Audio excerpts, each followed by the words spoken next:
Today I'm gonna unbox this yarn ball winder. It comes with a Swift.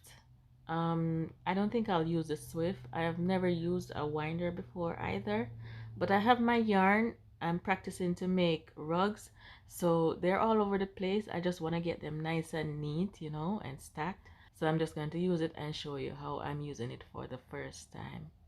So you need like a little ledge on a table or a counter to put the winder on there and just tighten it. So I'm taking my yarn and I'm just placing it in that little part right there, and then I put it in the winder and just turn the wheel. Just take your time and turn it until you get a hang of it. And I realized that it's best if you hold your fingers up so that wire area can stay in place, and don't hold it too tight. And I was going way too fast for the first time, but I was having a lot of fun. This is so easy.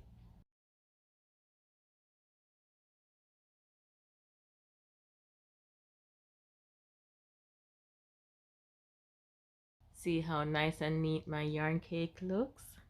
Now I can easily stack them and everything will be nice and neat.